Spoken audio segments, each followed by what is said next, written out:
देखिए सर, यहाँ सवाल तो बड़ा है। महंगाई और बेरोजगारी लगातार लोग उठा रहे हैं, लेकिन सर जो समीकरण यहाँ हम लोगों से अभी और बूथों से मैं बातचीत करके आ रहा हूँ, लगभग 8-10 बूथ हमने विधानसभा मछली शहर में गया सर। वहाँ देखिए जो टिकट भारतीय जनता पार्टी ने दिया है वो कहीं न कहीं वो जातिगत रूप से टिकट दिया हुआ। इससे लग रहा है कि लड़ाई सर सीधी दिखाई दे रही है सर दोनों पार्टियों की।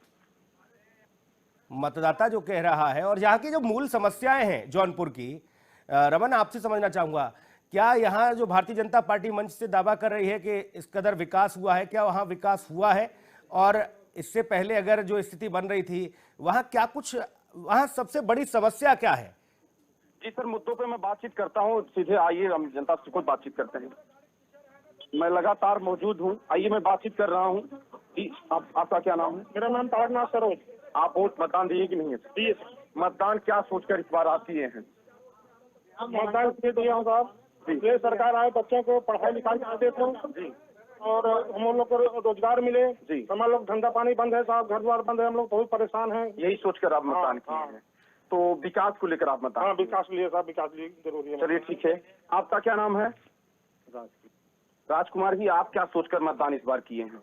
अच्छा समझ किए हैं कि हमारे रोजगार बैठे हैं, हम लोग कुछ काम धंधा नहीं जी, यही सोचकर आप मतदान किए हैं। आप क्या सोचकर मतदान किए हैं? वही बेरोजगारी सोचकर। आप क्या सोचकर मतदान किए हैं? अरे भाई, डंडा डंडा पुलिस मारत रहे जी, ये नाते हम ना जाए, उनको नहीं देखा जाए, और वोट से बहुत बर्बाद बात है। देखिए सर, साफ तौर पर यहाँ जनता का भी कहना है कि बेरोजगारी महंगाई से हम लोग छोड़कर बातचीत कर रहे हैं।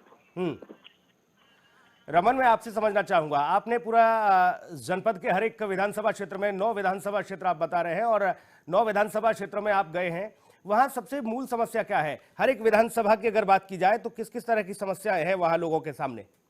जी देखिए सर, जनपद जौनपुर में 9 विधानसभा सीटें हैं सर। सर अगली बार तो समाजवादी पार्टी ज्यादा कमाल नहीं कर पाई थी, लेकिन मैं 9 विधानसभाओं सीटों के बारे में आपको बता दूं। 7 विधानसभा सीटें ऐसी हैं जहां मेन मुद्दा यही महंगाई और बेरोजगारी को लेकर लोग लगातार परेशान है। यही बात सर लोग कह भी रहे हैं कि हम लोग इसी पे हम लोग वोट कर रहे हैं। आइए सर, मैं और लोगों से बातचीत करता हूँ, लोग हमारे साथ बने हैं। सबसे पहले तो आपका स्वागत है। आपका क्या नाम है? जी, आप क्या सोचकर मतदान किए हैं? एम है कि बदलाव आए यहाँ उत्तर प्रदेश में, माननीय अखिलेश यादव मुख्यमंत्री बने। यहाँ किसान परेशान है, बेरोजगारी का मुद्दा है, सब बेचारे इलाहाबाद में सब लाठी खाए हैं। एक कमरे में घुस कर लाठी मारा है। चाहिए वो अपना रोजगार मांग रहे हैं, अपना हक मांग रहे हैं, एक किए हैं, मेहनत कर रहे हैं, लेकिन वो उनको लाठी। चलिए ठीक है। जैसा कि सर साफ तौर पे आप देख रहे हैं, यहाँ की जनता वही कह रही है जो आप मेन मुद्दा बता रहे हैं सर, बेरोजगारी, महंगाई और किसान परेशानी, यही सर बताया जा रहा है यहाँ। बिल्कुल, ये बड़े मुद्दे बताए जा रहे हैं रमन, और मैं ये समझना चाह रहा हूं आपसे कि क्या यहाँ पर सारी जो मूलभूत सुविधाएं हैं वो जिले के अलग अलग क्षेत्र यानी विधानसभा क्षेत्रों में या जिले भर में लोगों को मिल रही हैं? सड़क व्यवस्था ठीक है, स्वास्थ्य ठीक है, यहाँ व्यवस्था, यहाँ बिजली, पानी, रोजगार का मुद्दा बता ही रहे हैं, क्या बाकी जो मूलभूत चीजें हैं वो जनता तक पहुंच पा रही हैं? सर देखिए, यहाँ मेन मुद्दा जो है सर, अभी तक जनपद जौनपुर विकास को लेकर सर अछूता है। यहाँ की रोडें, तमाम ऐसी व्यवस्थाएं सर अभी तक नहीं हो पाई। लोग यहाँ मेन मुद्दा तो बेरोजगारी, महंगाई और लोकतंत्र की हत्याएं, देखिए आपके सामने भी लोग कर रहे हैं सर। लेकिन सर यहाँ 9 विधानसभा सीटें हैं।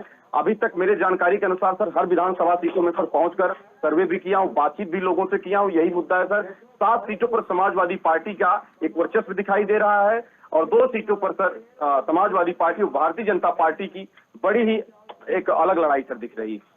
बिल्कुल, जाहिर तौर पर यहाँ सीधी जो टक्कर रमन आप बता रहे हैं उस समाजवादी पार्टी और बीजेपी के बीच में है। बाकी जिस तरह से जिन जिन क्षेत्रों में या जिन चरणों में देखने को मिला है, यहाँ पर अगर मैं समझना चाहूँ कुछ समीकरणों को, तो बीजेपी बहुजन समाज पार्टी का क्या भूमिका है यहाँ पर, और इसके अलावा बाकी जो अन्य पार्टी है, क्षेत्रीय दल है, निषाद पार्टी हो गई या बाकी अन्य दलों की बात की जाए, उनकी क्या भूमिका रहने वाली है रमन?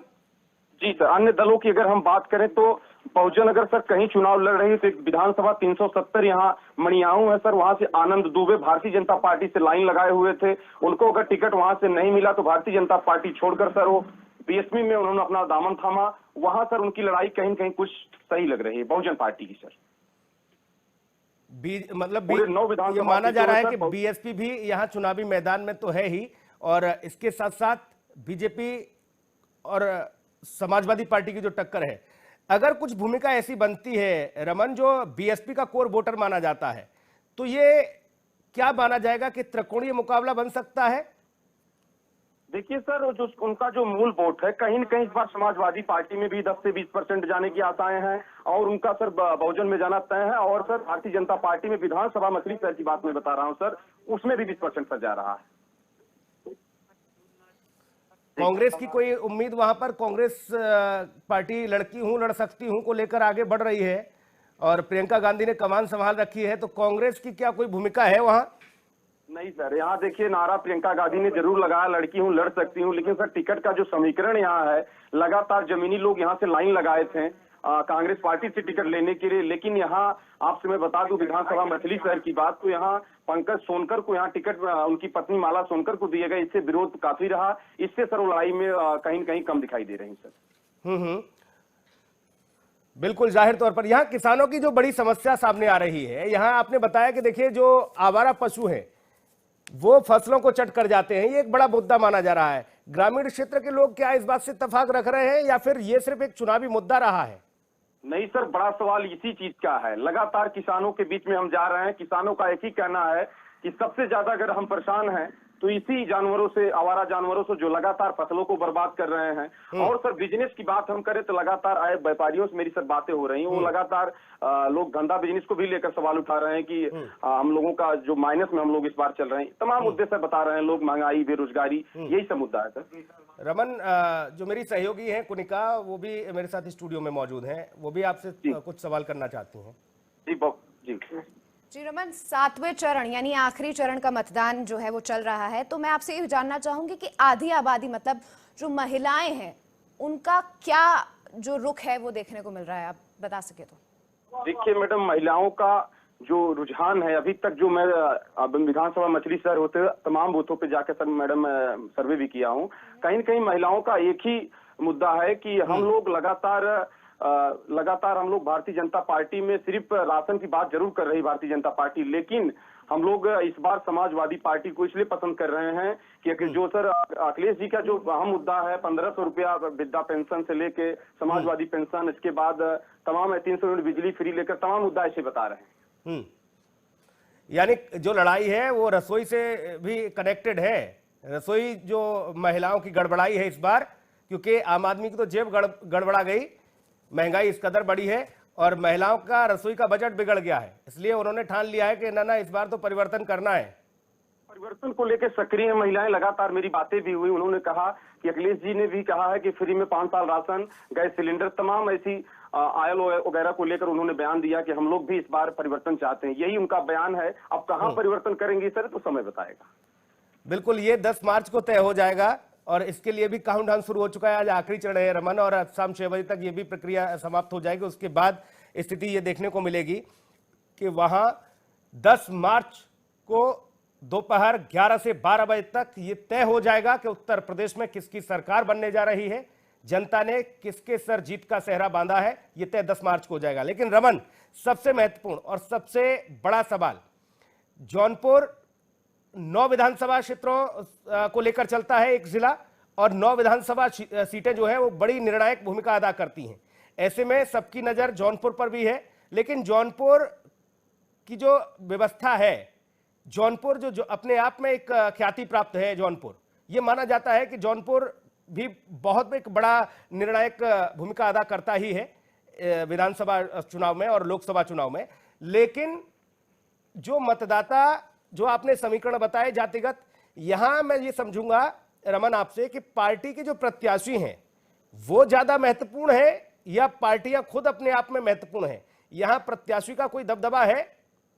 सर जो नारा चल रहा है कि लहर बड़ी करारी है, सीलम पे साइकिल भारी है, विधानसभा मछली शहर में कहीं न कहीं सर कामयाब दिखाई दे रहा है मेरे अंदाज से सर।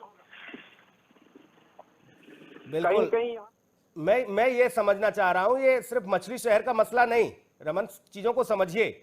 मैं ये समझ रहा हूं 9 विधानसभा क्षेत्र हैं जौनपुर में, यहाँ पर क्या प्रत्याशी अपने आप में कोई बाहुबल रखते हैं जिसको जनता पसंद करे, या ये चाहे कि नहीं नहीं भैया जी को ही वोट देंगे, या फिर पार्टी भी मायने रखती है?